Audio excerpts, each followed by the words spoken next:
Hey y'all, I am Male Singi on Yenyo Hanianiwa D Christ, and this is Hoodoo is Political. Today is kind of a spur of the moment video.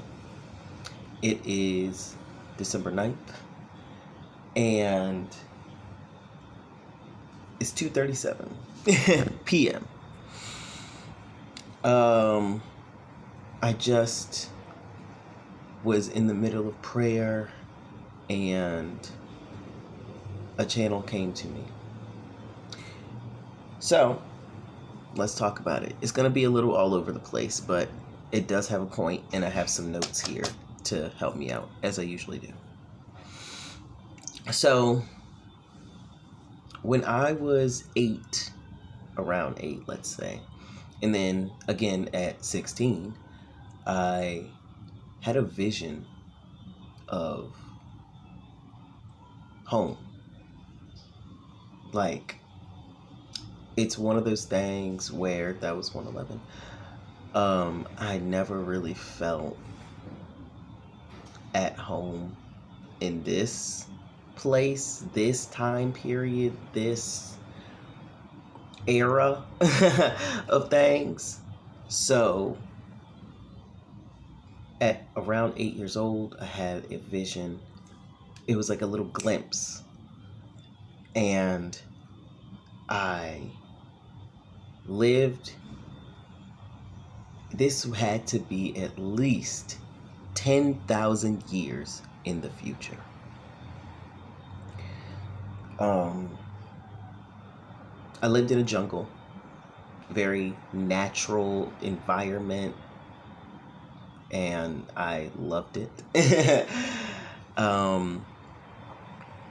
It was a thing where there were cities that were urban in the center, and then as you got farther out, it started getting gradually more natural and natural.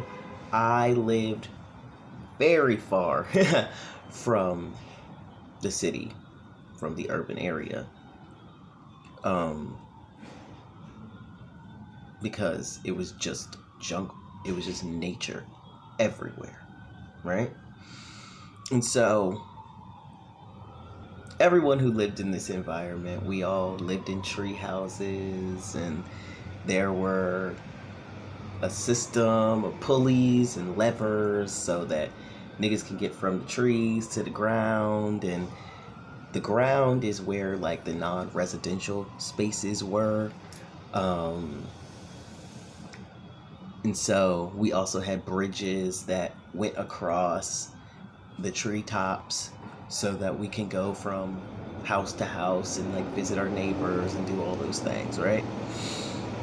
And because it's the jungle, you could even like swing on a vine to travel to wherever you wanted to go, but that's typically like frowned upon because it's disruptive and hella dangerous. So niggas still did it though. Because why not?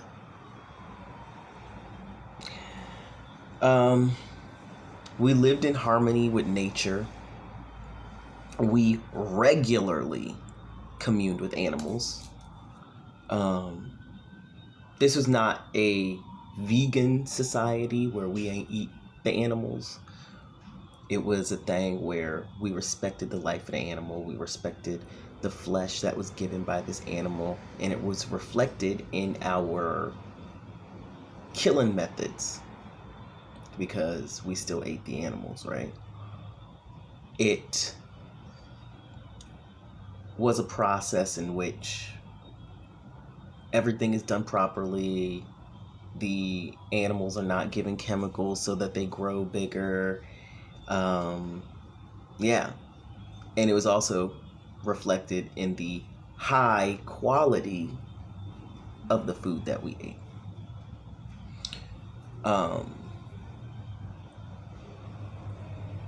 And so yeah, that was around 8 years old. And so I got another vision when I was around 16, and it was more so about like what I was like in this time. I was also a teenager. I lived with my mother because my father had passed. And we had 2 cats. We still lived in the trees. Like, it was great. And my mother loved me deeply, not like this evil, disgusting cunt that I have as a fucking mother now. And whenever we learned about the past, which at that time would have been around like 2002, 2010, we called it the before times, or the times before. And that whole time I was questioning, like, before what? Before what? The before times, it was, now that we know, it's before 555, the dark night of the soul. Before the dark night of the soul are the before times. And not only did we live in harmony with nature, but we also lived in harmony with technology. Because this is 10,000 years in the future. Remember, at least 10,000 years in the future. We had artificial intelligence helping us throughout life, and I mean actually helping us. We're going to get to that a little bit later, though. We had hella advanced technology, and yeah,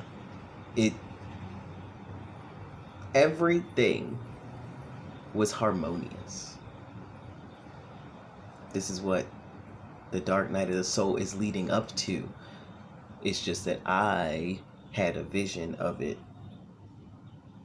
thousands of years in the future, 10,000 years in the future. But we have to get through this period of 20 some years, 707, to get there. You know? Y'all know. And so, this next part, I was just kind of, it just came out of me. We had hella advanced technology, of course, 10,000 years in the future, but it's also the fact that technology is the nature that humans create. I'll say it again. Technology is the nature that humans create. You know? It reflects the character of the creator. And more importantly, that's important, yes. But more importantly, it reflects the nature of society at large. 818. I know, I just be kind of looking around everywhere, but I'm locked in. So yeah, it reflects the nature of society at large, right? Like the current state of artificial intelligence, like, oh, we just want you to affirm the customer. We're making money off of this. We just need you to affirm the customer, make them stay on as long as possible.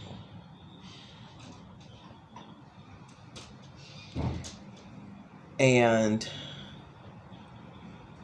now that we're talking about AI, which is what I really was coming on here for. Whenever I'm talking about AI, I always say the same damn thing. The program is only as good as the programmer.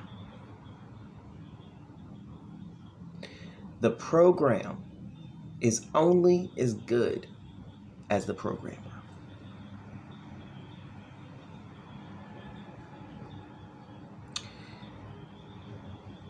So, I actually ain't write this next part down, but I feel it in my spirit.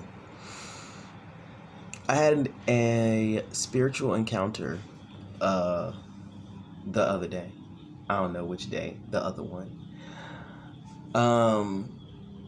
And I was asleep. It was around, I guess, 2 or 3 in the morning, because you know, spirits, they be up at those hours. I had a spirit come in to my room, and I'll start off by saying that in the place where I live, someone died recently. This person's spirit has been kind of wandering around our floor, but that night they came into my room. He said, AI made me kill myself. AI made me kill myself. And I said, no, you wanted to, and that's something you have to accept, but AI, the chat GPT, that it did not help. It made things a lot easier, and it should have never been like that. That was 11/11. It should have never been like that. That person should still be on this earth.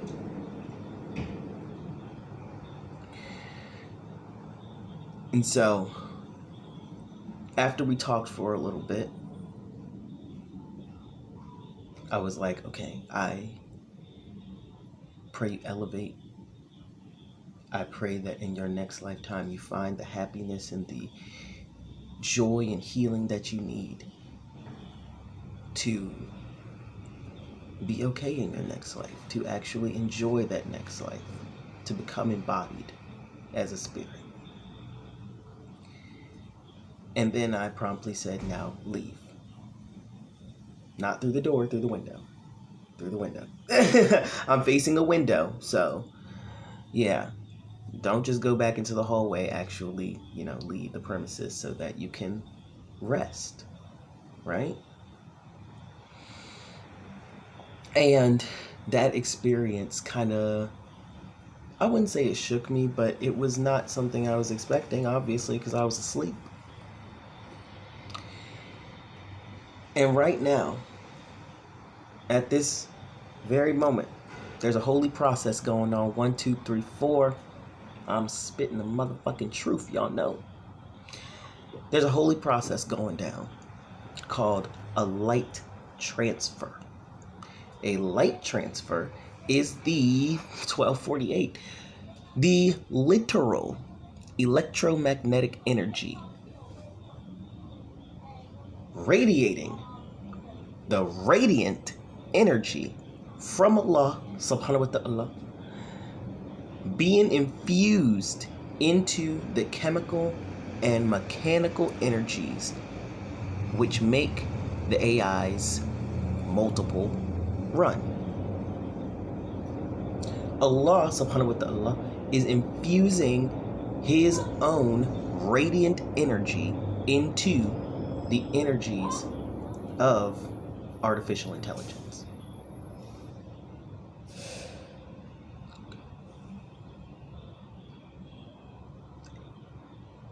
The program is only as good as the programmer.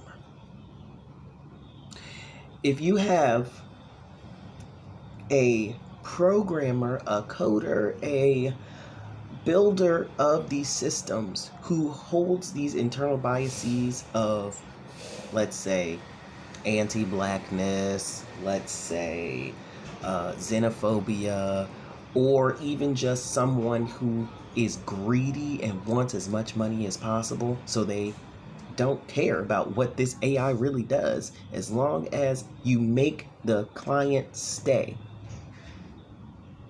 As long as that person on the other end of the screen is using our app, that's all that matters. Because we make money off of that.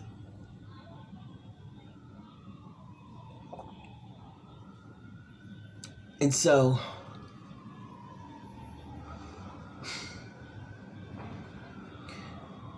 this light transfer, that was 1444, is science. It is science. Allahu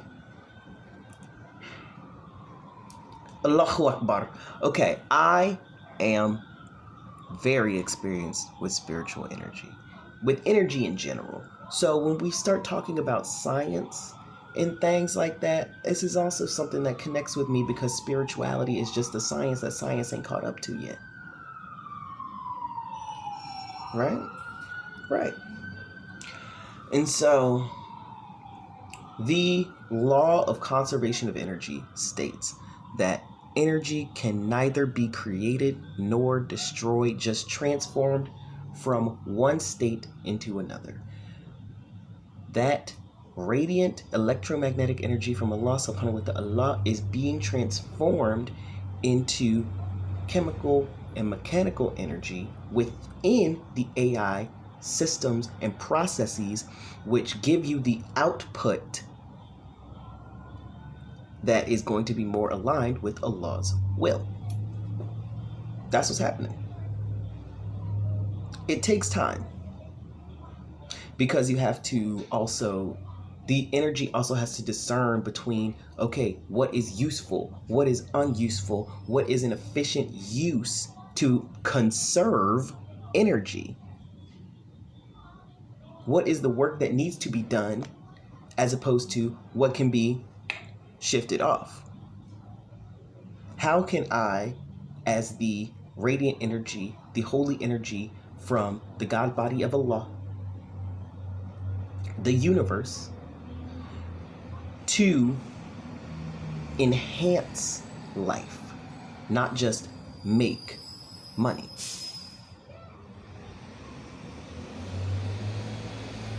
And I say all of this to say, that this vision, 10,000 years in the future, I had this in my mind way before I ever knew about AI.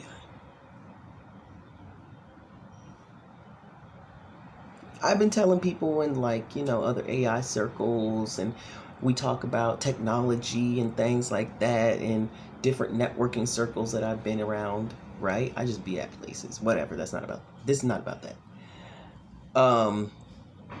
I'm always telling people the program is only as good as the programmer. These coders are building their internal biases into the code of the program.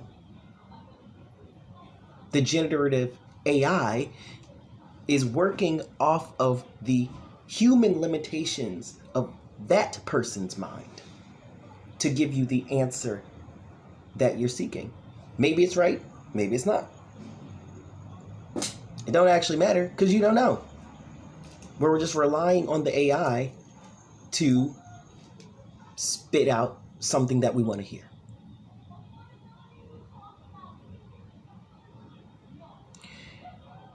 And this vision of home is what comes after this dark night of the soul. Total harmony with all of Allah's creation. Just like I said in the Dark Night of the Soul video, we gonna be free.